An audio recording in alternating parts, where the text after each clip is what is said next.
নমস্কার, আমার নাম ডক্টর তুলু ধাওয়ান এবং আজকের এই ভিডিওতে আমরা আলোচনা করব কেন তরুণদের মধ্যে কিডনির সমস্যা এত বেশি দেখা যাচ্ছে। কেন আমরা এটা বেশি দেখতে পাচ্ছি? কেন তাদের ডায়ালিসিস করাতে হচ্ছে?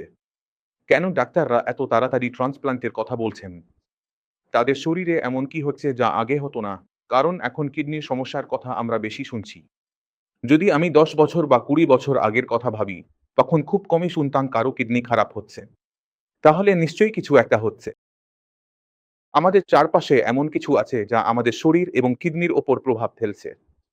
যখন কোনো রোগী আসে, আমরা রোগীর সঙ্গে কথা বলি, তখন আমরা রোগীর ইতিহাস নিই। যেমন, ঠিক আছে, আপনার ব্লাড প্রেশার, বিপি কেন বেড়েছে? সুগার কেন বেড়েছে? আপনি কি করছিলেন? কারণ যদি কোনো 20 বছরের ছেলে বা 30 বছরের ছেলের মধ্যে বিপি দেখা যায়, সেটা খুবই অস্বাভাবিক। অস্বাভাবিক কেন? কারণ এই বয়সে সাধারণত বিপির সমস্যা দেখা যায় না। কিন্তু প্রথমে বিপি আসে, বিপি বাড়ে, আর বিপি থেকে কিডনির ক্ষতি হয়, কিডনি ফেল হতে শুরু করে। আপনি যদি কাউকে ডায়াবেটিস হয়েছে শুনেন, তাহলে বোঝা যায় তার বয়স 50 বছর, 60 বছর। 50 - 60 বছর বয়সে গিয়ে কারো ডায়াবেটিস হয় এবং কিডনি খারাপ হতে হতে পরবর্তী 20 বছর কেটে যায়, তখন রোগীর বয়স 70, 80, 90 হয়ে যায়। সে তখন তার সর্বোচ্চ বয়স পর্যন্ত বেঁচে থাকে। কিন্তু এখন যে রোগীরা আসছেন, তাদের বয়স হচ্ছে 40। এখন 40 এর আগেই আপনার ডায়াবেটিস হয়ে গেছে এবং 40-এ পৌঁছাতে পৌঁছাতে হয়তো ডায়াবেটিসের কারণে কিডনি খারাপ হচ্ছে। এটা এমন কিছু বিষয় যা আপনাকে ভেতর থেকে নাড়া দেয়। ঠিক আছে, এটা কেন হচ্ছে? এমন কি হচ্ছে যে আমরা এটা থামাতে পারছি না? যখন আমরা সবকিছু বোঝার চেষ্টা করি, 1000-2000 রোগী দেখে নিই, তখন আস্তে আস্তে বোঝা শুরু হয় আসলে কি চলছে। আমরা আমাদের খাওয়া-দাওয়ার পদ্ধতি ভুল করে ফেলেছি। আমরা যদি ঘুমানোর পদ্ধতি ভুল করি, আমাদের জীবনযাপন পুরো বদলে ফেলেছি। এই কারণেই আমাদের শরীর এখন এর প্রতিক্রিয়া দিচ্ছে। যেমন, যদি আমরা প্রতিদিন সকালে উঠে ব্যায়াম করি, তাহলে কি হবে? ব্যায়াম করলে শরীরে তাপ উৎপন্ন হবে এবং কি বের হবে? ঘাম বের হবে। ঘামের সাথে লবণ বের হবে। শরীরে লবণ কমে গেলে কি হবে? রক্তচাপের কি অবস্থা হবে? রক্তচাপ কমে যাবে, কিন্তু কমে যাওয়ার মানে এই নয় যে সেটা স্বাভাবিকের নিচে নেমে গেছে। কমে যাওয়ার মানে হচ্ছে সেটা স্বাভাবিক সীমার মধ্যেই থাকবে। এখন আমরা যখন এসি থেকে উঠে ঘুম থেকে উঠি এবং সারাদিন এসিতে বসে থাকি, তখন খুব বেশি ঘাম হয় না। এর ফলে আমরা দেখি শরীরে যে টক্সিক বর্জ্য জমে থাকে, সেটা জমতে থাকে, কারণ লবণ বের হয় না, ঘামও হয় না। এর ফলে আমাদের রক্তচাপ বাড়তে শুরু করে, কারণ সারাদিন বসে আমরা চিপস খাচ্ছি, পাঁপড় অন্য কোনো ফর্মে অথবা অন্য কোনো মশলাদার কিছু খাচ্ছি।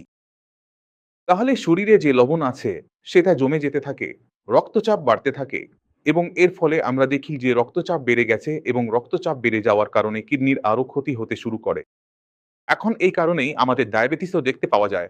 কারণ কিছু মানুষ বেশি লবণ খাচ্ছেন, আবার কেউ কেউ বেশি মিষ্টি খেতে পছন্দ করেন। তাদের মিষ্টি খুব ভালো লাগে, মিষ্টি শরবতও খুব ভালো লাগে। প্রতিটা জিনিসে তারা কোনো না কোনোভাবে চিনি মিশিয়ে খাচ্ছেন, খোলামেলা চিনি খাচ্ছেন। এর ফলে তাদের মধ্যে দ্রুত ডায়াবেটিস দেখা যাচ্ছে। কোল্ড ড্রিঙ্ক বা জুসে চিনি অনেক বেশি থাকে। সারাদিন অফিসে বসে এগুলো খেলে শরীরে খারাপ প্রভাব পড়বে। প্রথমে প্যানক্রিয়াস ক্ষতিগ্রস্ত হয় এবং ইনসুলিন বানানো বন্ধ করে দেয়, ফলে ডায়াবেটিস হয়। তখন 30-40 বছরের রোগীরা বলেন, আমি এখনই ইনসুলিন নেব কেন? সে নিজের শরীরের দিকে তখন আর খেয়াল দেয় না এবং তারপর সেটা কিডনি ফেলিওরে রূপান্তরিত হয়ে যায়। এগুলোই হচ্ছে প্রধান প্রধান কারণ যার জন্য কোনো তরুণ ব্যক্তির মধ্যে আমরা কিডনি ফেলিওর দেখতে পাই, যেখানে ভুলটা নিজেরই হয়। মানে কিছু কিছু রোগ আছে যেখানে মানুষের কোনো হাত থাকে না। কিডনি ফেলিওরেও তাই, কিন্তু কিছু রোগ আছে যেগুলো আমরা নিজেরাই অর্জন করি। আমাদের ভুল জীবনযাপন, ওঠাবসার ভুল অভ্যাসের কারণে এগুলো হয়। এগুলো অ্যাকওয়ার্ড মানে অর্জিত রোগ। যদি আপনি রাতভর জেগে থাকেন, পুরো রাত জেগে থাকেন, ভিডিও গেম খেলেন, নেটফ্লিক্স দেখেন, 2-3 ঘন্টা ঘুমান, তারপর পরের দিন কাজে চলে যান, তাহলে কিডনি খারাপ হতে পারে কারণ আপনার শরীর বিশ্রাম পায়নি। আপনার রক্তচাপ হঠাৎ বেড়ে যাবে এবং কিডনি নষ্ট হবে।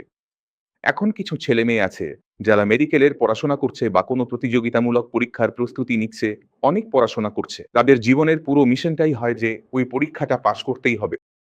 পরীক্ষা পাস হোক বা না হোক, কিন্তু কিডনির ওপর তার প্রভাব ঠিকই পড়ে। কেন? কারণ আপনি রাতভর জেগেছিলেন, পুরো রাত পড়াশোনা করেছেন। স্ট্রেসের মাত্রা ছিল খুব বেশি, শরীরকে আপনি বিশ্রাম দেননি, মানসিকভাবে নিজেকে সামলাননি। বহু বছর ধরে আপনি টানা নিজের শরীরকে সীমার দিকে ঠেলে নিয়ে যাচ্ছেন। শরীর আর সহ্য করতে পারেনি।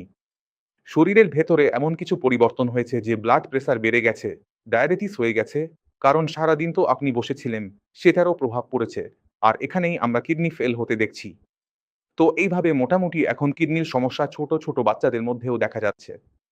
কিন্তু সেখানে কারণটা ব্লাড প্রেশার বা সুগার নয়, সেখানে প্রায়ই দেখা যায় সেটা হলো অ্যালোপ্যাথিক ওষুধের অপব্যবহার। এখন হয় কি, ছোট বাচ্চা, তাকে কাশি হয়েছে, ডাক্তারের কাছে গেল, ডাক্তার লিখে দিলেন যে এই বাচ্চাটাকে 5 দিন এই ওষুধটা দাও।